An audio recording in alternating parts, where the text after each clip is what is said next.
Hey everybody, and welcome to a brand new episode of the Radio Nando podcast. I'm your host, as always, Fernando. Stop! Wait, Stop! who are stop. you? Who are you? What are you doing? You have to go. This is right my now. show. What are you this doing? This is my video. You're not. What do you mean this is your video? video? This is my video. We're not doing radio. Alright. I'll go. Fine, Thank whatever. I saw a couple films this year. Some I really enjoyed. Some I absolutely didn't care for.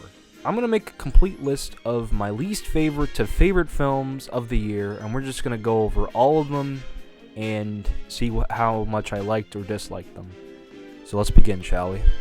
Before I begin this list, I want to make this very clear. I did not get to watch every film that came out in 2018. I wanted to, and as much as I tried, I couldn't. I only could be able to watch enough films that I could put in this list. There were a couple movies that I did not get a chance to see this year, such as Won't You Be My Neighbor, Sorry to Bother You, Black Klansman, First Man, Mid-90s, and The Ballad of Buster Scruggs. One day I will get a chance to see those films, but for now, they'll probably just be exempt from the list. So, let's actually begin, shall we?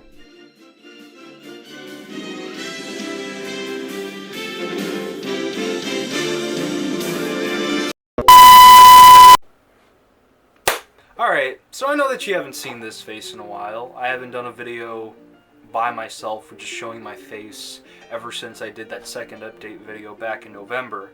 But now that I'm here, I can just talk about movies that I enjoyed and that I didn't enjoy. I've seen over 19 films. 19 films. One more and this could have been a top 20 list, but I guess we're going to have to settle for a top 19. Hopefully I'll get to watch more films next year and I'll increase that into like 20 or maybe 30 if we're lucky. At number 19 we have The Package. The Package is a movie that I saw on Netflix. It was exclusively on Netflix. I hated it. I didn't like the film. It's probably one of the worst films on Netflix because the entire thing's a dick joke. It's all about a guy who cuts his dick off while he's on a camping trip with his friends, and the guy and all of his friends have to gather around together and help find his dick or help reattach it before he goes dickless. That's the entire thing. That's the entire plot, and it's not funny. It's made by the most unfunniest people with some, I guess, decent actors, but the material they're given is so unfunny, so unbelievably, stupid. I think I only laughed once, and it wasn't even a joke. It was probably something in the background that happened. I feel like the thing that might be the most telling is, why did you want to watch it in the first place? I didn't want to watch this film. My parents actually made me watch it because there was nothing on Netflix to watch, and I just sat there and watched it, and I hated it. They thought it was a really funny movie, and I did not find it funny at all. So there you go. I'm sorry. I guess I share a different sense of humor than my parents do, which is odd because this should be my type of humor, where it's kind of gross out, kind of juvenile, but it isn't. I don't think I can stand it. So that's why that's number 19 on my list. Number 18, we have a film that I was incredibly disappointed when I watched it. Because leading up to this film, it was just this excitement in me. I read the book to Ready Player One. I was going in the theater with wild expectations, and all those expectations went down after I watched that movie. Probably the thing that makes me the most angriest about this film is how they got so many competent people working on the directing, the score, the acting, the special effects. They do that and it's all bland. It's all bland, by the books, cliche, just it's exactly what you would expect it to be. Certain scenes look good, and that's pretty much it. This is like one of the worst Steven Spielberg movies by far. Number 17 we have Jurassic Park Kingdom. It's forgettable. I don't really like any of the Jurassic Park movies to begin with. I think the first one is and the rest is just really just bad from there. I really don't care about Jurassic Park. It's just dinosaurs. I just watched this film because I thought it would be fun. I liked the trailers leading up to this. I thought they were going to take it into a new direction. And sadly, that wasn't the case. There's this little girl in this film, right? And she's so annoying. She's put in there unnecessarily just to appeal to the kid demographic. Which I don't get why. Jurassic Park is already PG-13 enough, and you're already appealing to all these people. Like, made so much money with the first Jurassic World movie that you made. Why are you doing this? Why are you making a kid character? We already had 2 kid characters in the previous one. What are you doing? What is your mind? Your mind is on the money, not on the film script. The script sucks. I guess Chris Pratt is okay, but it feels like he doesn't know what's going on sometimes. I guess that's it. I don't really care about the secondary characters. Maybe Chris Pratt a little bit. And I hate the little girl. I'm sorry to say this. I don't really care that her grandpa died. Spoilers, I guess. I don't really care. Yeah, it's just an awful film. And they have the nerve to leave off the film, to end the film with a potential sequel. Now, I don't know if this film is going to get a sequel, which it probably is because of how much money it did. Not as good as the first Jurassic World, but it's still a lot of money regardless. I think it's like one of the top 50 movies ever to gross like 800 million, I think. 800 billion? No, 800 million, I'm sorry. I'm an idiot. But it's like, it made a lot of money, so yeah, it's going to be a sequel. And I'm not looking forward to it. I'm not looking forward to it. I'm not looking forward to another Jurassic Park for any time soon. I'm not going to watch it. A Wrinkle in Time is one of the worst mistakes on human history. It is so boring to watch. It's just a bunch of exposition given by Oprah, who is not good in this at all. Dumb. It's really like dumb. We rely on these child actors, but they're really not good. I remember falling asleep while watching this film. It should be like an action adventure movie where we should see all these kids and get excited and see all these action set pieces, but really it's just talking. It's just always this constant talking, boring characters that I care nothing about. They try to spice it up with these zany effects and whatever, but really it's just like, what are you doing? I don't really care what you're doing. You already lost me. When I mentioned the Jurassic World little girl, who I can't remember the name of, you have not met the A Wrinkle in Time's Charles Wallace. And I remember that character. I remember that character very, very well. Because they will repeat his name over and over again. Just give him his first name. Why do you have to say his full name? There's no point to give him his full name. It's the most annoying thing ever. Don't watch this film. It's so boring and it's so annoying to watch, even if you're still watching. I tried watching it with my family, and even they said that, wow, this film's boring. And I almost fell asleep while watching this. Now, The Predator, it's not nearly as bad as I thought it could be. There are certain scenes where it actually made me laugh at how stupid and incompetent some of the direction was. And this surprised me because this is directed by Shane Black. It could be like the Edgar Wright to Americans. This American Edgar Wright, if you will. He could have been that, but instead he takes a direction where it's just like, it just doesn't feel like anything. It's just the Predator does whatever it wants. There's no rules to the Predator. We're just put into this situation with characters that we really don't care about. And the plot is ridiculous too. Like, there's this autistic kid, and he starts shooting things, and it's weird. It's so weird. Apparently, he has a connection to the Predator, and somehow that leads him up to like his dad getting involved into it's so weird, but it's so bad it's a good film, which kind of brings me to Venom. Venom is Predator, but a little better. I like the character. I like two characters in the film. The best characters in the film are actually Venom and Eddie. The rest of the characters can go off a cliff. I don't really care. Interactions with Venom and Eddie are surprisingly good. There's so many quips that they make at each other. There's so many like things that they say to each other that actually is really funny. That gets me a lot of like laughs and whatever. It's really cheeky.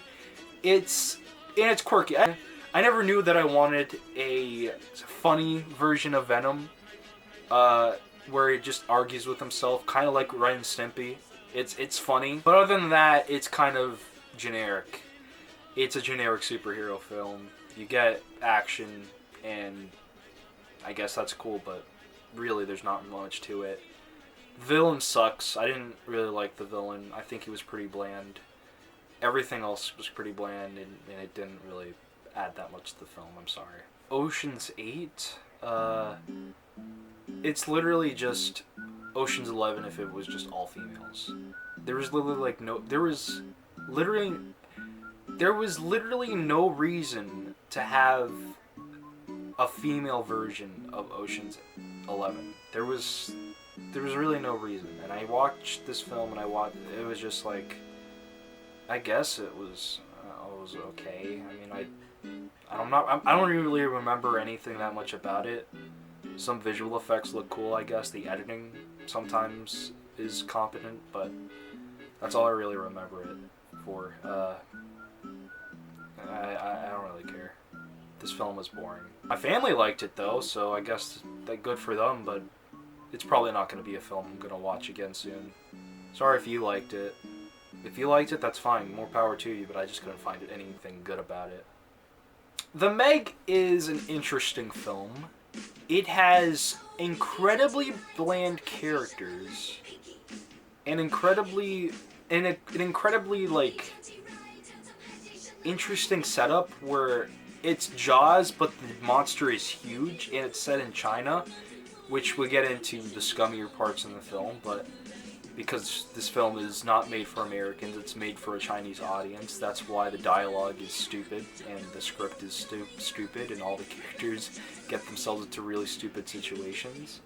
But I guess I like this film a bit more because it's perfect to watch with a group of friends, because how stupid and funny it is just to like pick out certain things that happen.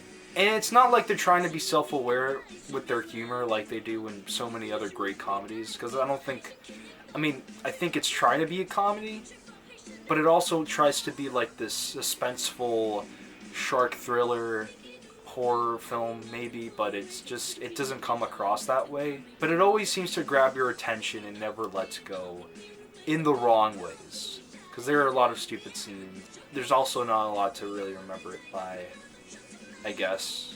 A lot of people get eaten up, so I appreciated that. It's great. And I saw a lot of blood. I'm not sure if it was rated R or not. Actually, was it rated R? PG-13! Wow! Okay, so that was interesting. This film was PG-13. I thought you were only supposed to have blood in rated R films, so that's interesting. I didn't know that, so more power to this film. I'm not going to give this a 6, though. It's still going to be a number 5. So now we're getting into some decent movies this year. This is the film I don't think most of you know about, but I'm just going to talk about it anyway. I got the chance to see it while I was vacationing in Georgia over the summer. I saw a film called I Can Only Imagine. This is a religious movie based on a guy's life. It's a biopic, and it just talks about his childhood and talks about how he grew up in a life where he didn't have a mom. He had a dad who verbally abused him in other ways, but it's shown in some ways, I guess, to be okay. I mean, but I think the problem with this film is just how he's like the dad is ruthless one minute, and the other second he's just, I'm happy, I want to get along with you, son. It's done in the worst way possible because it's just a jump from personality. I'm not sure if this guy's insane or not. Probably not. The music is really good, actually. Considering that this is a biopic based on someone's life who is a musician and made a really good song, I can only imagine. This movie has good intentions. I don't think it's awful. I think it'd be watched fine by anybody and you can enjoy it. It's okay. Probably not gonna watch it again, but it's okay. That's all I can really say. Go watch it if you want to, but I'm probably not going to watch it. So now the Christmas Chronicles. This is a film that is also on Netflix. This film has Kurt Russell as Santa Claus, which is already the best casting ever. But the thing is about this is that I don't think they really do anything with this character. I mean, they do some things, but it's just like he does a performance in jail and sings a song, which is kind of a callback to like when he played Elvis that one time. So I think that's cool. I don't think a lot of people are gonna get that. If they, well, I mean, they're gonna know Kurt Russell, but they're not gonna know the reference behind it. It's pretty bland as far as a Christmas tale goes. It's okay for my standards. People brought it up saying, "Oh, it's a really, really good Christmas movie. You should watch it with your family. It's so good. It's a Christmas classic for the decades." I mean, and I'm watching it, it's like, yeah, it's fine. Go watch it. That's really it is. It's a Christmas movie you could watch with your kids. It's all it really is. Go watch it with your family. There's not really enough stuff here for your adults. That's pretty much it. Okay, so this is surprising. Solo, a Star Wars movie, is next, and my problems with this film aren't as apparent as other people are. I do agree with some things and I disagree with others. I don't think that Han Solo was the right person and the right character in the Star Wars mythos to have his own film, because there would have been there's so many people that deserve their own film in the Star Wars universe, and Han Solo is just not one of them, because he already is a mysterious character enough, and explaining his backstory just kind of ruins that tough guy image, that rogue image that he has. But for what it is, it's okay. It's not a Last Jedi by no means. I don't think so. But it's just kind of forgettable. Some scenes are. Don't get me wrong. I think the scenes where he's meeting Lando, who's played by Childish Gambino, Lando Calrissian, Donald Glover. I mean, come on, that's perfect casting. That casting is perfect. And I think the guy that they got to play Han Solo is actually a really good actor. They just didn't give him that much material. But with Donald Glover, I think he just nails every single scene he's in. The scenes that I'm probably going to remember are the ones where he meets Lando for the first time. The scene where he's trying to rob a train, that's done really well. The scene where he's driving the Millennium Falcon over Kessel Run, which is done really well. But yeah, there's not much, to really talk about this film. Incredibles 2 is probably not the best film. It's no by means a terrible movie, but it can't match up to The Incredibles. I'm sorry. The more I think about this film, the more I seem to have a vendetta against it. I don't think I see eye to eye with people that say that this film's better than the first one, because there's just so many problems with it. I think this film heavily relies on Jack too much. He's constantly up in your face and always getting in. He serves as a comedic relief. He's always getting in your face. He's always being annoying. And I guess that's funny for some people, but I just didn't find that funny in my Incredibles film. And the last film, a lot of people died. In this film, it's all cheery and happy. That was one of the darkest Pixar films of the time. And seeing this is just is this the same universe? Come on. Is this really the follow-up to Incredibles? I appreciate some of the things that they do. I liked Violet's story for some reason. I think I enjoyed Violet a lot more in this film than I did in the first Incredibles. But Dash, come on, man. Dash is one of the best characters in the first Incredibles, and you just dumbed him down. You made him do nothing. in The Incredibles 2. It just goes to show that Disney can really make anything, put a film out there, and it's probably just going to make money like that.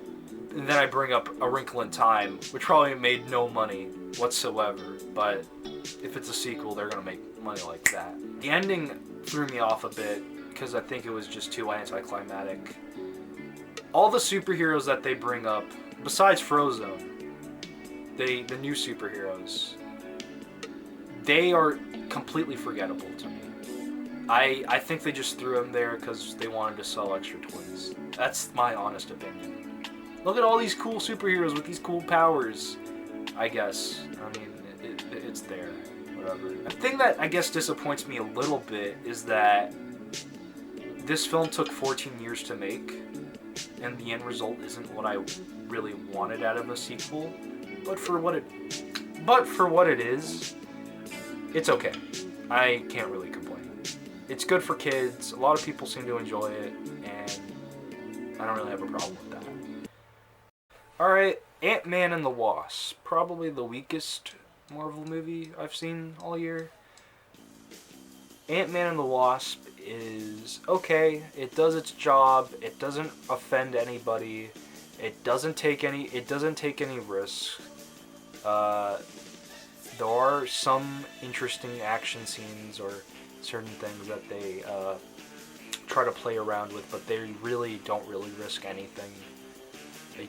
Ant-Man is just a mess superhero compared, and I don't want to say that, but compared to films like Black Panther and Infinity War that came out the same year, it's probably like one of the weakest ones. I'm sorry. I don't hate this film. I just probably don't think it adds up as much as those films do. I think all the actors are great. I think Paul Rudd's great. I think Evangeline Lilly is great. I think Hank. I almost said Hank Pym. Michael Douglas is great. Michael Pena is great as always. I think he's a great character. I think he's really funny. That's pretty much it. Yeah, it's a pretty good film with just flaws that prevent it from being great. That's all it is, really. Okay, I think this is when we get to the really, really good films. Bird Box is actually really, really good. I enjoyed about 75% of it. Every scene with Sandra Bullock is great, most of the time. I think when she yells at the kids, it's kind of a little goofy. But I know she's doing it because she wants to survive. This is purely a survival movie. It's probably like the best movie that's on Netflix because there's so many people talking about it, and it's a gem that I think needs more. Think more people need to watch. It's just set in a post-apocalyptic world where you can't see the creature that is causing people to commit suicide left and right if you see that creature, which I think is interesting, and it just follows Sandra Bullock as she goes in a room in a house full of strangers, but it also cuts back to the future where she has these two kids who she calls boy and girl. She hasn't given the names to them yet. They don't have any names. And they're just trying to survive. This movie is just purely a survival film. It honestly could have been stupid and attempt some stupid things, but they actually do some interesting stuff. I actually like some of the characters in this film. I think the guy from the Predator movie is in this. I think even if he was in that bad film, he makes it up for this film because he actually does a really solid job. Tom, the character's name was. They did my man Charlie wrong. Charlie shouldn't have died. Charlie should have stayed a little bit longer. R.I.P. to Charlie. And Douglas, played by John Malkovich, is a really good character as well, despite him saying some pretty stupid stuff. If they ever decide to do a Bird Box 2, they better be careful, because I don't know what they would do. with all the setup. I enjoyed it thoroughly, and I hope to see more of it in the future. Hey, Deadpool 2. I didn't get the chance to see Deadpool, the first one, and I still haven't seen Deadpool 1, which I think kind of disqualifies me from talking about this film. But I think the film does a good job that you don't have to really rely on Deadpool, the first one, to like take your hand around through this film, because I think it does a pretty good job in explaining what the first one is about. Since I think the first one was already spoiled for me a while back, and I already knew what happened, so yeah, whatever. But yeah, this film, it's funny. Don't get me wrong, I don't think it's the funniest movie, but it is really good. It is really good with its adult humor and the things that it tackles. I think it has a more interesting plot than the first one does. They have Cable. They introduce Cable, and he plays a great, serious character to Deadpool's comedic, fourth wall breaking antics. The dynamic between both these characters are done amazingly well. You're gonna have to give the props to the director, David Leitch, who also directed the John Wick movies. And the action done here is fantastic as well. I think some of the CGI is a little off. I don't expect it to be too much because I think these movies don't have that big of a budget. But for what it is, it's okay. I think some of the scenes where with Russell, I think Russell, the character, I don't think he's that good of it. The actor does a really good job with his performance. I don't think he's a bad actor. I just think the material that he's given isn't that good. I like the fact that they introduced time traveling into this, because this takes this film into interesting places in the third film. So, I'll seek to it then. Go watch it if you can. It's a good film. Go watch it. Okay, Black Panther. Black Panther is a very well done film. I don't think it's the best movie ever, though. The hype surrounding this film is unbelievably insane, because there's so many people that, like, whenever I bring up this film, it's always Wakanda forever, and it's all that. Dude, relax. It's not the best thing ever. I agree with you that it's a very well done film. The action is great. I think some of the characters are very memorable. The Wakanda as a whole is beautiful. Killmonger as a villain is one of the best Marvel villains that they have. Probably one of the best villains in a very long time that I can remember well. But that's just pretty much it to me. I think I wanted more scenes with T'Challa, the Black Panther himself, because we have such an interesting bad guy, but we don't really see that much of T'Challa as much. I would have liked to see more. I appreciate the cultural significance this film has in the black community, and how this film stars so many black I appreciate the cultural significance this film has among the black community, and that this film incorporates so many black actors and black filmmakers, very talented people who happen to be black. And it's incredible. It's incredible that and a film like this made 10 years ago, I don't think would have been as successful.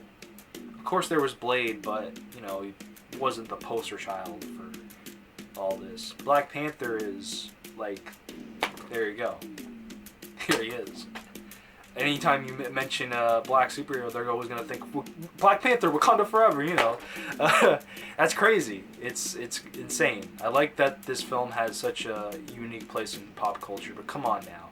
I don't think it deserves Oscar nominations or whatever. By that logic, any other Marvel movie should get an Oscar nomination. These films aren't made for that.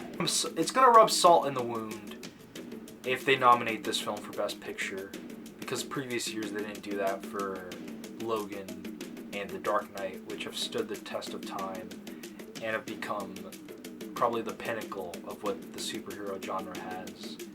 And if this film gets it, it's just going to be... I don't think I'm going to be happy with it. because I don't think this film's great at it's like a masterpiece, but I think it's a good film. It does a very good job with the material that it has, and it makes a great impact. But I don't think it will stand the test. I don't think it's as good as The Dark Knight and Logan. All right, the big one, Avengers Infinity War. It's an interesting, well-put movie. I will say that. There is so much going on in the film. You don't really pay attention to the pace, because it does have a good pace. Because with this many characters and done under a bad direction, it would have been a bloated movie, but it doesn't feel like that, because it does such a good job balancing all these characters and all these stories that are going on at the same time. I feel like every character has a great moment in there. We got so many characters with all these movies, all this history together, and they bring it together, and it's done super well. Already better than Avengers Age of Ultron. And the hype surrounding this film, already bigger than it is with Black Panther coming out. I mean, seriously. I had the best theater experience, period, with this film. Because they did not show any previews to any trailers, to any films that are coming out in the future. They said that something's going wrong with the previews, and that we're just going to jump straight into the movie. And everyone's just like, yes! Let's start this film from the beginning. No, we're not going to wait for any of that BS, and we're just going to go straight into that film.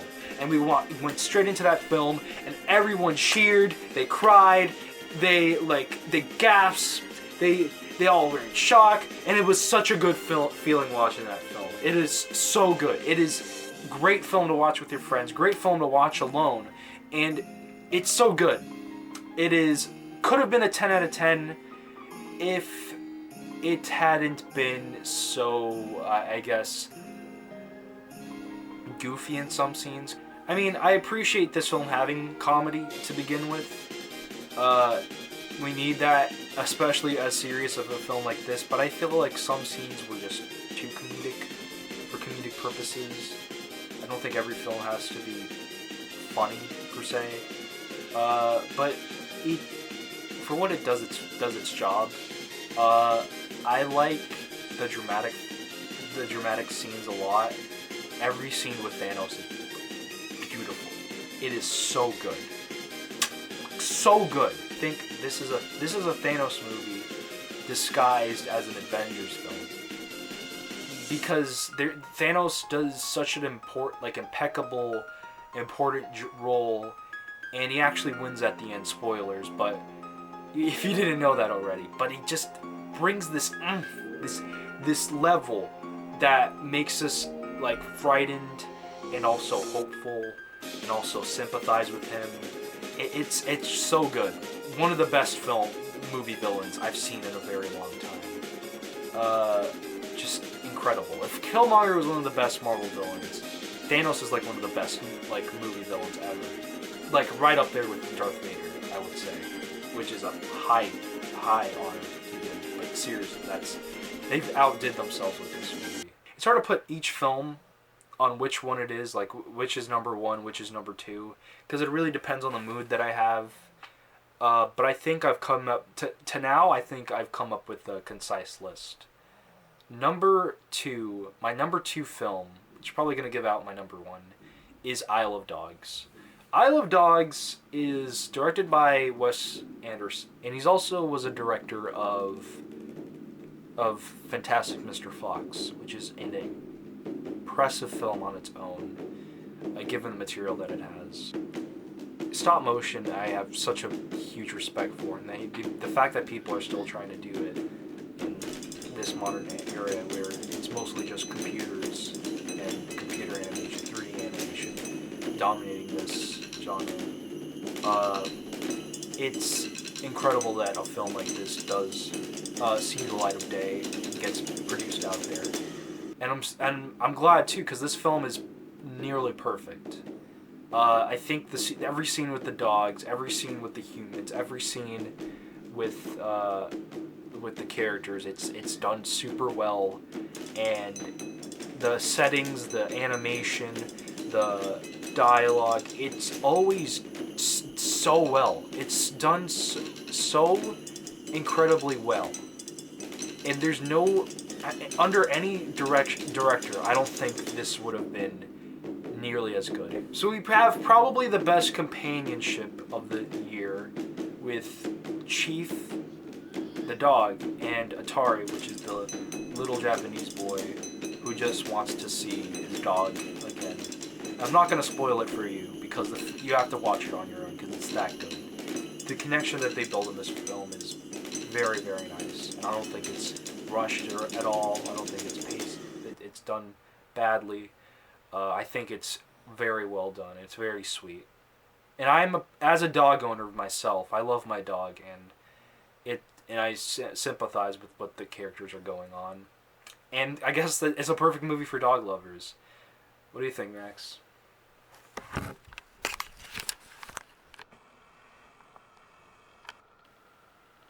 Nothing, as always.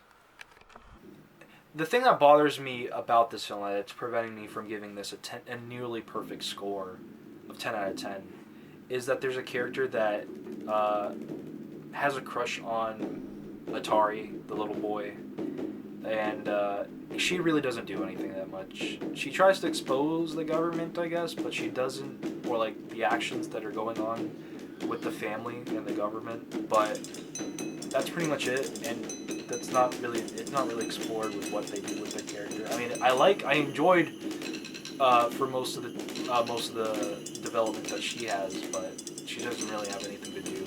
Other than that, this film's nearly perfect. Almost 10 out of 10. Just maybe give more to her character, because I did want to see more of her. The music is probably my favorite of the year. Probably tying with my number one's favorite music soundtrack. The score of this film is so good. The music that they choose that I'm playing right now is I think a Midnight Sleigh Ride, the song that they choose. I love that song. I love the Japanese instruments that they use. I love that they incorporate that. I love the Japanese culture that they just spread across here. They don't shy away from that culture. It's done super well. And it doesn't make me confused because I could identify what they're talking about. And even if I don't know what they're talking about, they do explain it with subtitles. But when they do subtitles, it is done so creatively well, just with interacting with their environment and everything, and it just makes for some great scenes. I also appreciate the fact that they use 2D animation, which is a dying genre of film, but they use 2D animation for the scenes where they're looking at a screen or they're watching TV, seeing what's going on in the news, which is a lot, and I appreciate it. That's done super well. That's done amazingly well. I think I like this film more than I do Fantastic Mr. Fox. I don't know, I might have to watch Fantastic Mr. Fox again, because that film's done really well as well. But yeah, this film's really good. Probably one of Wes Anderson's best. Alright, my number one favorite film of 2018. It's Spider-Man Into the Spider-Verse. Spider-Man has had a very interesting 2018. We've had a game. We've had Spider-Man in Infinity War. We had Spider-Man, not really Spider-Man, but we had Spider-Man not Spider-Man related in Venom. And now we have Spider-Man Into the Spider-Verse, which might be, alongside Isle of Dogs, one of the best animated films I've seen in a very long time. I think alongside Lego Movie, it's one of the best films I've seen in a very long time, since 2012. Because I think that's the cutoff date for great animated films. And now it's just a bunch of mediocre mess like Minions or whatever. It's just god-awful. And mediocre mess is like The Incredibles 2. Everything that they do with this film, the animation, the characters, the story, the villains, the music. My God, the music. The Prowler theme is so good, guys. So good.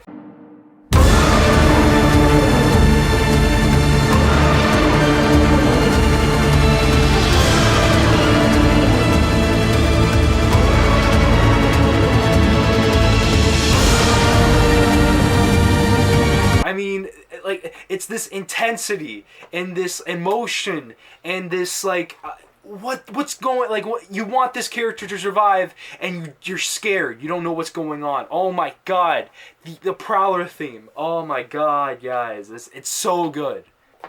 Minor complaint. I wanted to spend more time with the characters that we're given because I think they're so fun. But I guess we don't. Hopefully in a sequel. But everything else about this film is so masterfully done. The animation is unlike anything I've ever seen. I mean, I've talked about this film in my Radio Nando podcast, which you can click up there. It's gonna show up, so you can listen to that. The characters I wished I saw more of. That's an issue I have. I loved all the characters.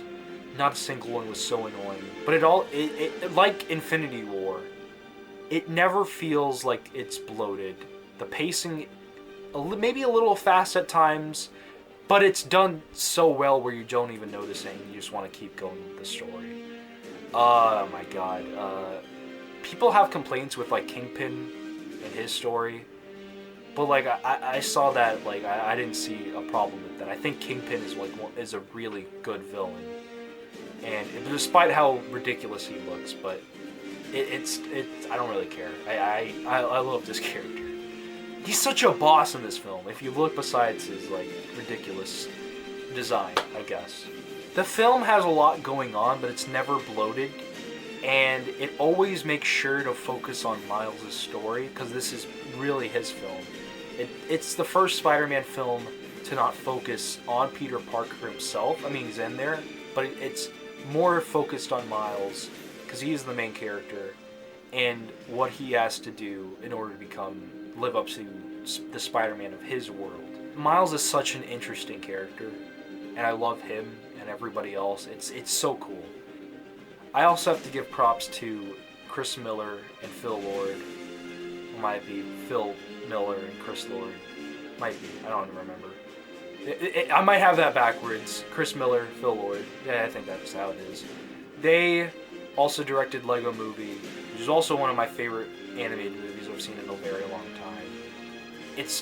They've done such a amazing job with the film. Animation-wise, this film's beautiful. I can look at any frame and just, like, stare in awe. I'm probably gonna have Sunflower by Post Malone in my head for, like, weeks to come. I'm probably gonna have that. I think I have that song saved in my playlist on YouTube, which I listen to from now and then, you know, now every so often. I listen to that, and it's super well. I think it's a nice song. And they also have pretty good songs as well. Jaden Smith has a song in this film. I didn't even know it was Jaden Smith, and it was really good. Spider-Man Into the SpiderVerse is my favorite film of 2018. Minor complaints, very, very minor complaints. Probably nitpicks. It's a masterfully done film. And I hope to see more out of this animation style in the future. Yeah, that's gonna be all. I hope you guys enjoyed that. If you disagreed with any of my lists, and I think, Fernando, I don't think you should have made this video at all. You probably should have waited to watch most of the films this year. I'm sorry that I didn't satisfy you at all. I didn't choose some of the films that you liked. This is just my personal opinion. You guys do you. This is my film list. Whatever. Have a nice day, and hope to see you guys in 2019. Hopefully. Hopefully I'm not dead by then. Don't say that. See you guys later. Bye.